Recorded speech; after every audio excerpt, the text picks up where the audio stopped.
Hello all, please come in. We're so glad you joined us for another edition of the Book Nerd Diaries. Life can be rough sometimes, so please pull up a chair here in the library and relax for a while as we dive deep into the latest books we've crossed off our endless to-read list.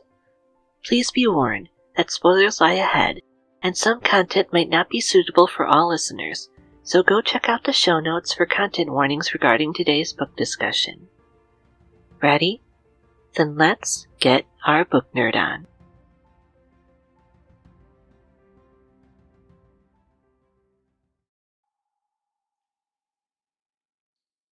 Like many other people in this world, I happen to be right-handed. I don't exactly know how it shook out that way, but I've never been able to do tasks like writing or catching a ball as well with my left hand as I can with my right. For others in my family, however, the opposite is true. They can do everything with their left hand, but not their right.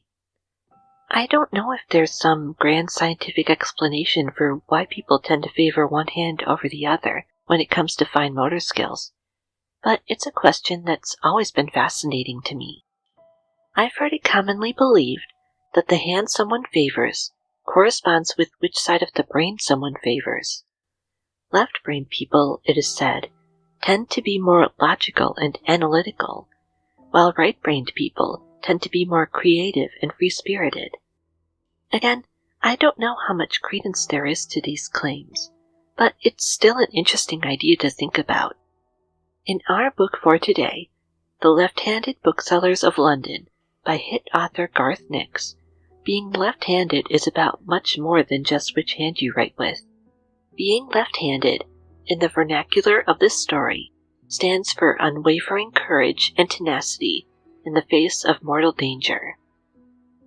For those of our listeners out there who happen to be left-handed, this one is for you.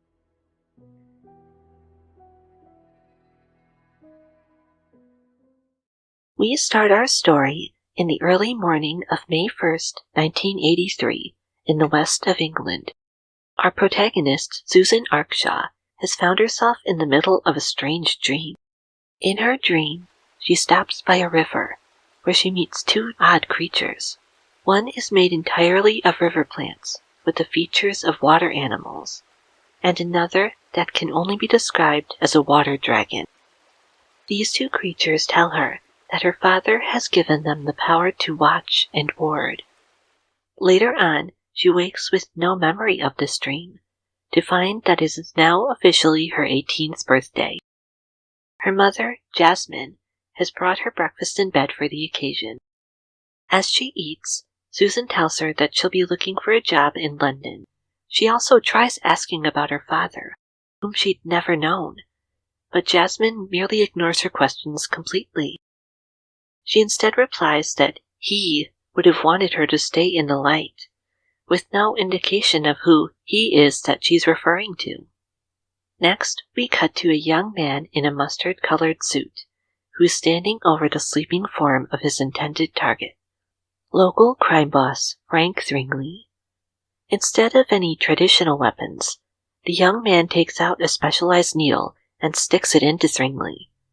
The mob boss promptly wakes up and tries to attack, when he starts slowly crumbling into dust. As the young man completes his task, someone else chooses that exact moment to enter the room. The girl, who turns out to be none other than Susan from our prologue, brandishes an X-Acto knife at the young man and threatens to call the police on him.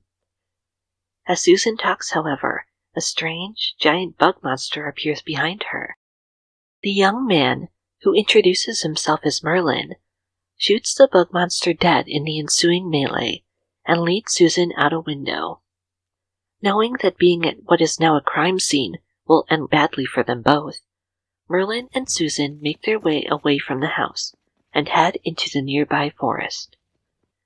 There, the duo find themselves pursued by a dog-like creature called a shuck, which stalks in the enchanted fog that has now surrounded them, and tries to lure them away from the safety of the path they're following. To maintain their focus, Merlin offers that they should ask each other questions as they walk. Naturally, Susan wishes to know who Merlin is and what exactly he had been doing at Frank Thringley's house. Merlin explains that he is a bookseller, both in the quite literal and figurative sense. Booksellers are an elite group of people tasked with protecting humanity from monsters who can move between the old world that exists just beyond our sight and our own. When they aren't doing that, they work in the bookshops that they own as a front. Within the booksellers are three different factions: the left-handed, who are primarily the monster hunters, the right-handed, who are primarily academics, and the even-handed, who can do both. Merlin, in particular, is one of the left-handed, which is what has brought him to Frank Thringley's house in the first place. Thringley had, in truth, been a vampiric, blood-drinking creature called a sipper, and not a nice one at that. In turn, Susan explains that she had been looking for her absent father. Frank Thringley had been one of a few men she'd found as a possible candidate, and so she'd visited him, in hopes that she could at least find some answers. For all her troubles, though, she now only has more questions than ever, and her only lead is now dead. As the duo keeps walking, they find that the shuck has been called off, only to be replaced by a warrior with a bow and arrow trained directly at Susan. Merlin shields her body with his, and shoots with his pistol, only to find himself hit by an arrow in the crossfire. Their assailants are repelled by the sound of gunfire, which gives them a moment for Susan to help patch up Merlin's wounds. It appears, however, that the police have been alerted to the scene at Frank Thringley's house. Sirens had been heard in the distance as they fought for their lives, and now they see a flashlight directed right at them, followed by the sound of footsteps walking in their direction. A voice instructs them to show their hands, and they have no choice but to comply. How will Susan possibly be able to explain to the police all the impossible things that had happened to her over the course of just a few hours? How can she explain to the police that she's not a murderer when the truth is so unbelievable? And how can she possibly go back to the life she once knew when her very reality has now been turned completely upside down? It looks like we've got to go set out some chairs for the next book club meeting, dear listeners. But worry not. More Book Nerd Diaries awaits you after this very quick break. Don't go anywhere.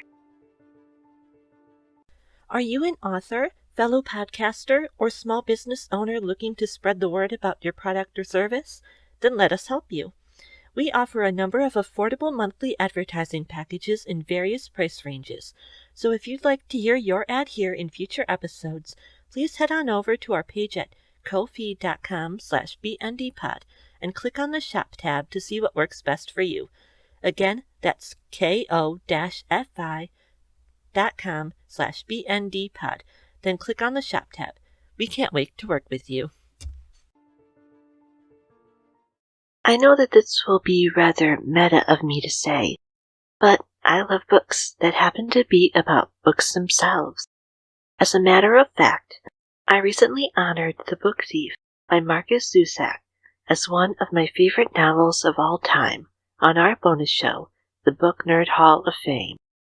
This celebration of the written word is one of the main reasons I picked out the Left-Handed Booksellers of London for this show in the first place, and I was definitely not disappointed.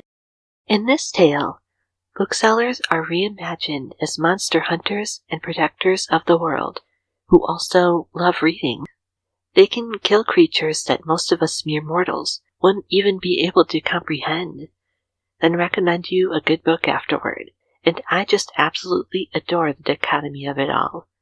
Most of the time in fiction, brawny and brainy are presented as mutually exclusive character traits, but that is far from the case here. There's the character of Merlin, for example. He's a trained assassin who knows all about weapons of all kinds.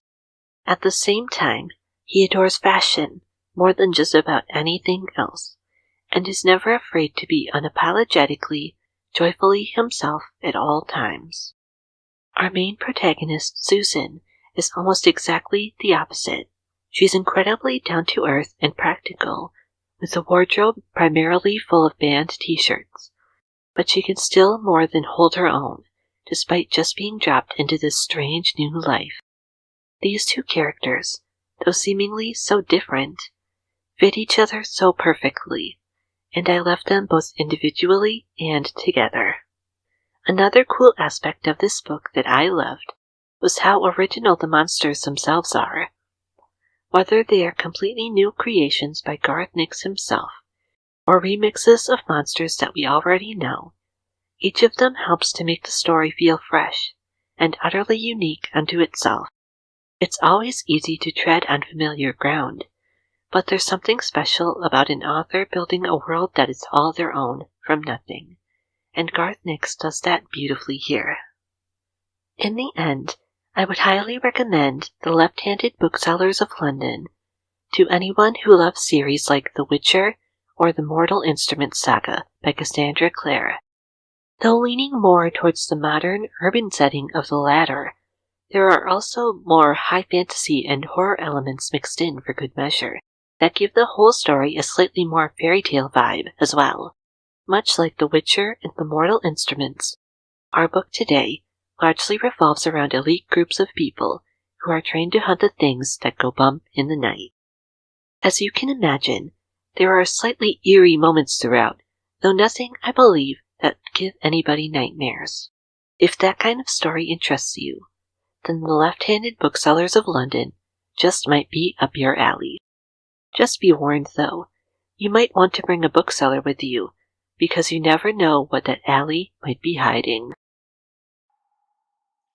With that, wonderful book nerds, we've finally made it to the end of today's discussion. We love sharing books with you here at the library, and we always love it when you stop by for a visit. Before we let you go, however, we would just like to give out some very special thank yous. Firstly, thank you so much to Julie and Katie, aka one of the very best sisters I could ever ask for being our incredible Ride or Die subscribers over at patreon.com/bndpod. Your kind monthly contributions are really what keep the lights on here at the library, and for that, we can't thank you enough.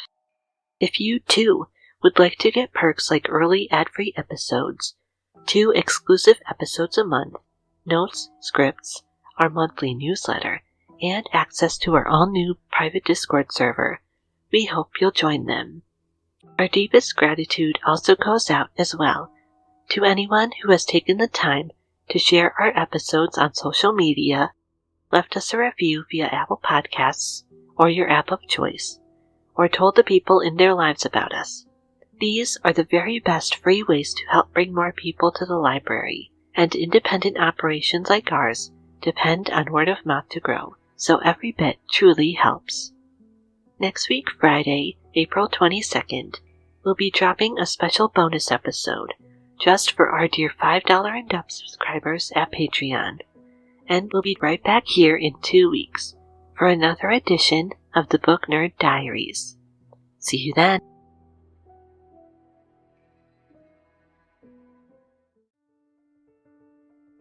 The Book Nerd Diaries is written, edited, researched, and hosted by me, Amber Wilchin. Thank you so much to the wonderful astrofreq from Pixabay for the use of our theme song, The Grand Entrance. All other music and sound effects you hear during this episode are also provided by the wonderful folks of Pixabay, so please check out the show notes for full credits. If you'd like to connect with us online, please follow us on Instagram or Twitter at BNDpod, on Facebook at Book Nerd Diaries, or via our website at bndpod.wordpress.com. If you have any comments, questions, or ideas for future episodes to send my way, please feel free to drop us an email anytime at bndpod@gmail.com. I'd love to hear from you. Until next time, everyone, please be good to yourselves, because the world needs you. And don't forget to support your local library.